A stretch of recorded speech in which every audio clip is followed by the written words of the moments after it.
Ceci est le message pour vous aujourd'hui. Le christianisme est une relation.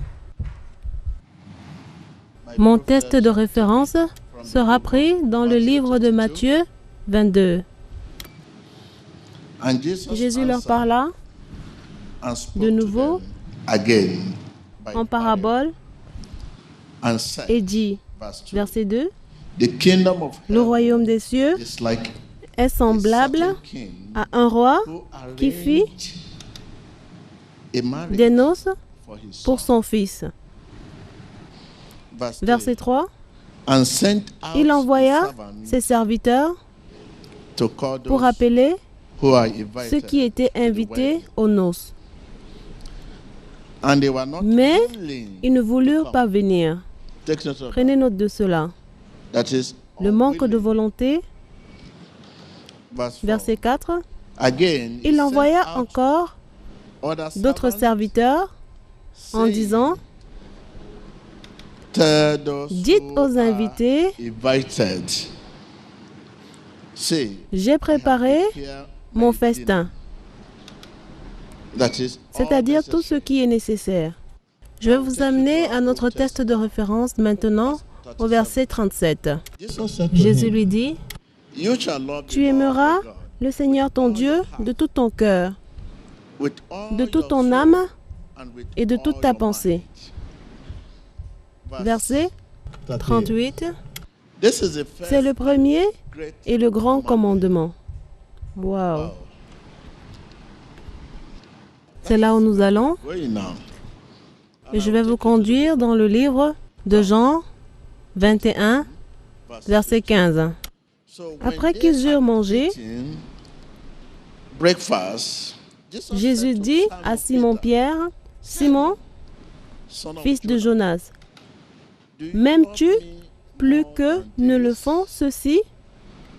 Il lui répondit, oui, Seigneur, tu sais que je t'aime. Jésus lui dit, prends soin de mes agneaux. Retournons au titre, le christianisme est une relation. La relation existe où il y a l'amour. Le genre de relation dont je parle est en rapport avec l'amour. Le christianisme est une relation, ce n'est pas une religion. La question que vous avez besoin de vous poser est, sommes-nous chrétiens avec ce qui se passe dans les églises aujourd'hui, ou cette église, celle-là, commencera à s'accuser, à se persécuter, la division dans la maison, la division à l'intérieur, la division à l'extérieur. Sommes-nous chrétiens ou des personnes religieuses par rapport à ce qui se passe? Nous ne sommes pas religieux. Si nous sommes religieux, la division partout. À cause du principe qui tient les personnes religieuses, ce qui amène la division. Nous ne vivons pas par l'essence, ils vivent par l'essence. Mais aujourd'hui, en rapport avec ce qui se passe dans le monde entier, pouvez-vous me dire, par rapport à ce qui se passe dans le monde, par rapport à ce que nous voyons, ceci contre ceci, cela contre cela. Ceci n'est pas le christianisme. Jésus est venu pour restaurer la communion et la relation entre Dieu et l'homme. Jésus est venu pour restaurer la relation et la communion entre qui? Dieu et l'homme. Prenez note de cela, la communion. Où il y a la relation, la communion. Où il y a la communion, la relation. Où il y a la relation, il y a l'amour. Rien ne nous gardera dans la course comme un profond amour pour le Seigneur. Rien ne nous préservera au travers de la difficulté lorsqu'il n'y a pas d'argent dans notre poche. Quand la maladie, la difficulté sont là, rien ne nous préservera au travers de la difficulté comme une sincère dévotion à Christ.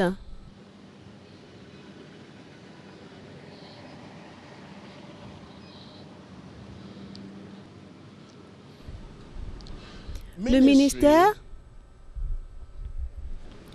ne commence pas avec la relation pour les individus. Elle commence avec la relation avec Dieu. Et cette relation déborde sur les individus.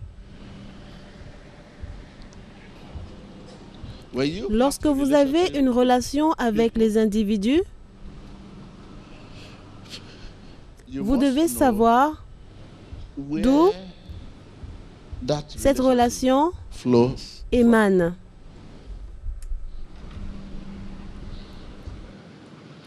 Premièrement de Dieu et ensuite aux hommes. Dans ce livre de Jean 21, verset 15, prenez votre temps de lire du verset 1 au 15, mais je veux juste lire le verset 15. Après qu'ils eurent mangé, Jésus dit à Simon-Pierre, « Simon, fils de Jonas, m'aimes-tu plus que ne le font ceux-ci » Il lui répondit, « Oui, Seigneur, tu sais que je t'aime. » Jésus lui dit, « Prends soin de mes agneaux. » Regardez, c'est vraiment surprenant que le Seigneur Jésus n'ait pas demandé à Pierre, « Aimes-tu les individus ?»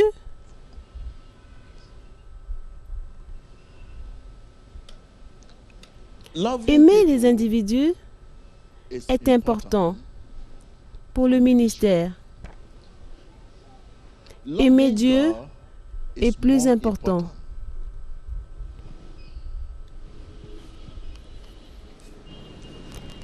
Jésus n'a pas demandé à Pierre s'il était un orateur talentueux.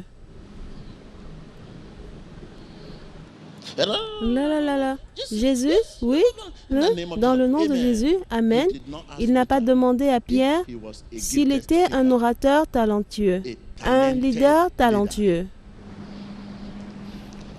Il n'a pas demandé à Pierre les formations séminaristes pour les collèges publics auxquels il aurait pris part.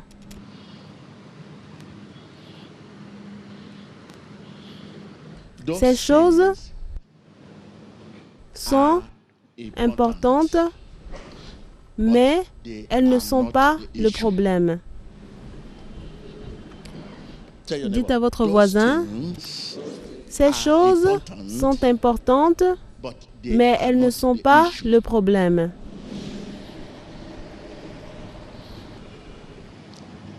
Dites à votre voisin une fois de plus,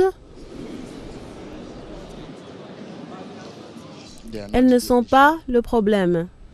Le problème est très simple. La parole éloquente, les orateurs, un leader talentueux sont vraiment importants, mais ce n'est pas le problème. Le problème est très simple. La qualification basique pour le ministère de la fin est fondée dans la question de Jésus, « M'aimes-tu » ?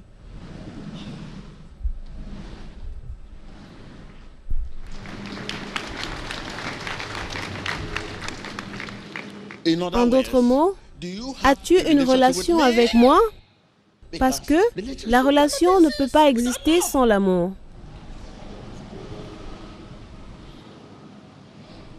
Côté la Bible de Genèse à Apocalypse, la mémoriser et en avoir une vaste connaissance sont vraiment importants, mais ce n'est pas le problème. Le problème est très simple. La qualification basique pour le ministère de la fin est fondée dans la question de Jésus. M'aimes-tu? En d'autres mots, as-tu une relation avec moi?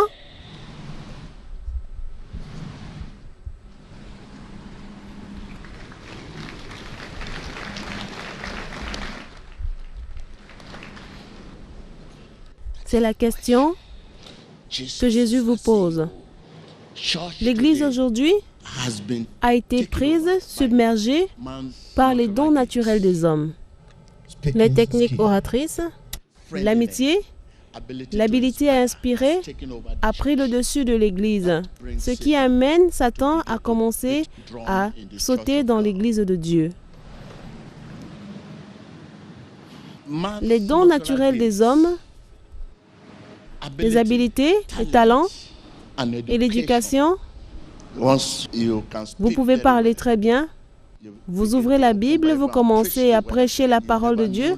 Vous ne savez pas que ceci est un don des hommes. Utiliser les dons naturels des hommes pour l'œuvre de Dieu est dangereux.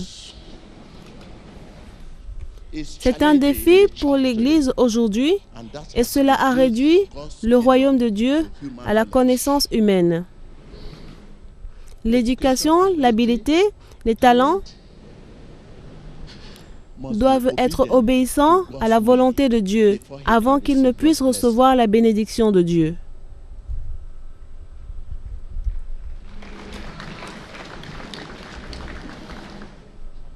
Il y a des défis dans l'Église aujourd'hui.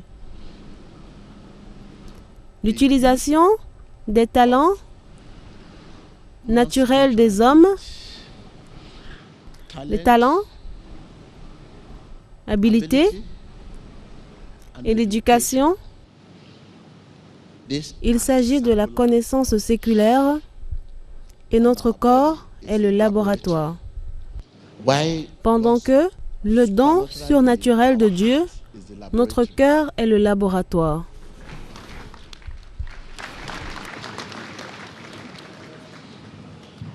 Prenez votre temps, allez dans le livre de 1 Corinthiens 12 et lisez à partir du verset 7. Or, à chacun, la manifestation de l'Esprit est donnée pour l'utilité commune. Verset 8. En effet, à l'un est donné par l'Esprit une parole de sagesse, à un autre une parole de connaissance selon le même esprit, à un autre. Ce que j'essaie de dire ici, c'est que le don surnaturel de l'esprit donné aux croyants pour ministrer des uns aux autres, ceci est séparé des dons naturels des hommes. Laissez-moi vous donner un bon exemple. Si je veux parler par le don naturel des hommes, c'est ma nature humaine qui le fera. J'enseignerai, mais ma nature humaine prendra le dessus. Ce qui est différent de quand la puissance correspondante du ciel vient, ce qui est différent lorsque je suis sous le contrôle du Saint-Esprit. Prenez votre Bible dans Jean 14, verset 26. Mais le Consolateur, le Saint-Esprit, que le Père enverra en mon nom, c'est lui qui vous enseignera. Vous enseignera toutes choses et vous rappellera tout ce que moi, je vous ai dit. Dans ce cas maintenant, une personne a l'habilité d'enseigner par le don naturel des hommes. Ici, le Saint-Esprit enseigne selon sa volonté. Le Saint-Esprit enseigne, prie, jeûne, témoigne comme il veut. Mais l'homme a l'habilité d'enseigner. L'homme a l'habilité de jeûner. L'homme a l'habilité de prier. L'homme a l'habilité de sortir et de témoigner. Oui, je suis là pour prêcher l'évangile de Jésus. Oui, Jésus est le Seigneur. Je vous dis maintenant, vous devez accepter Jésus et c'est lui qui témoigne. Jésus ne l'a pas envoyé. Il le fait sans la puissance correspondante. Il le fait sans le support du ciel. Il aime le faire. Quand vous aimez quelque chose, vous devez également recevoir l'agrément correspondant. L'agrément, oui, c'est pour vous. Maintenant, les défis que l'Église rencontre, c'est que nous ne savons pas que le ministère de Dieu ne peut pas être réduit à la connaissance humaine. La chose essentielle à propos du christianisme n'est pas le travail que nous faisons, mais la relation que nous maintenons. Et l'atmosphère qui est produite par cette relation.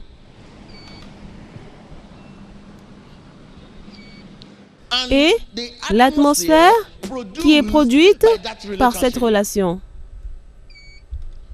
Oui. Vous avez la passion, vous voulez être un pasteur, vous voulez travailler pour Dieu. Ce n'est pas assez pour aller à l'église pour étudier la Bible.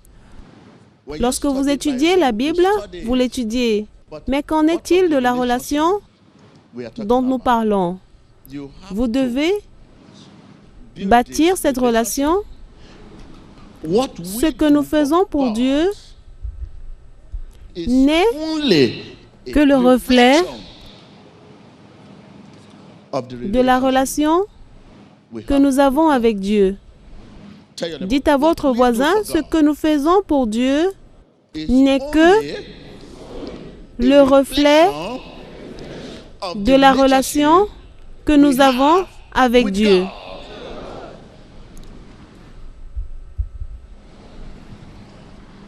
Si nous voulons être capables de faire de grandes choses, nous avons besoin d'avoir une grande relation. Dites à votre voisin, si vous voulez être capable de faire de grandes choses, vous avez besoin d'avoir une grande relation. Comme Daniel dans la fosse des lions, Daniel avait une grande relation, ce qui a permis à cela d'arriver.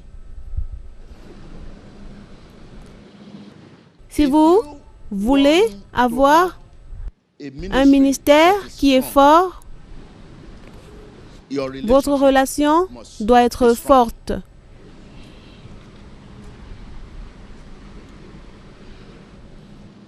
Avec qui? Avec Dieu. En se référant à ce test de Jean 21, je vous ramène à Pierre. Le ministère ne commence pas avec l'amour pour les individus. Cela commence avec l'amour pour Dieu. Et cet amour déborde sur les individus.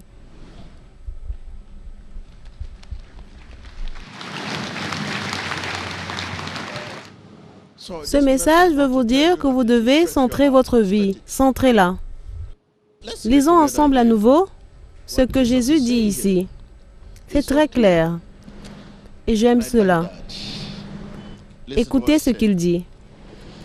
Quand ils eurent mangé, c'est-à-dire que vous y étiez et j'y étais également. À ce dîner, tous les chrétiens, ces 12, ont fait en sorte que nous soyons là aujourd'hui.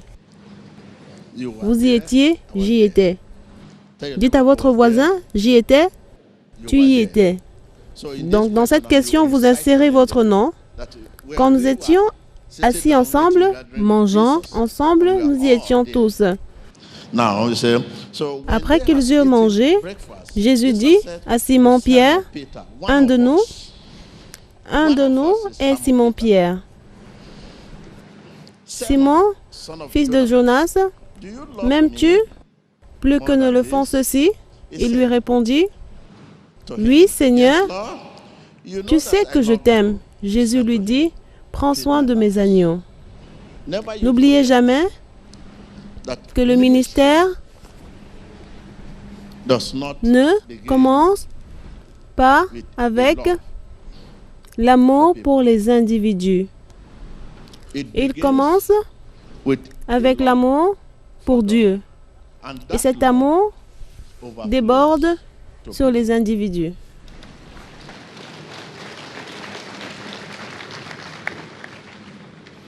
Si vous dites que vous m'aimez, vous devez aimer Dieu en premier. Et si vous n'aimez pas Dieu et vous dites que vous m'aimez, d'où est-ce que l'amour émane? L'essentiel à propos du christianisme n'est pas le travail que nous faisons, mais la relation que nous maintenons et l'atmosphère qui est produite par cette relation.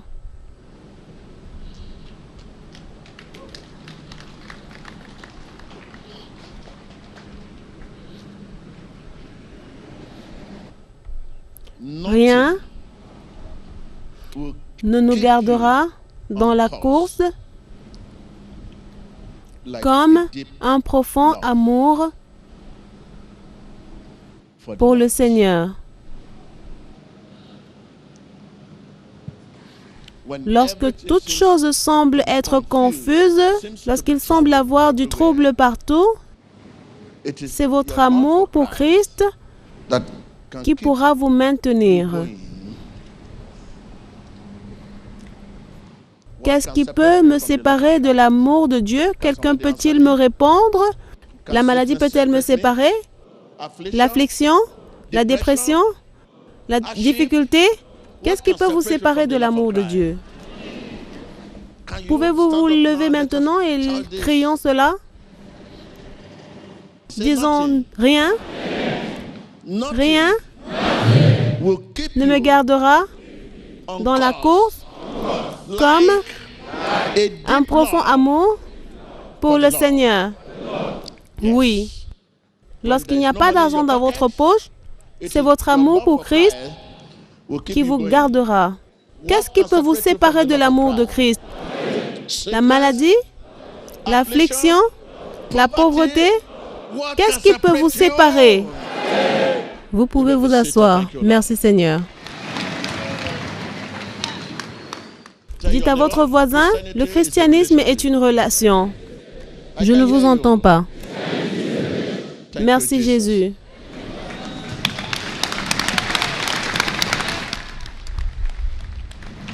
Levez-vous.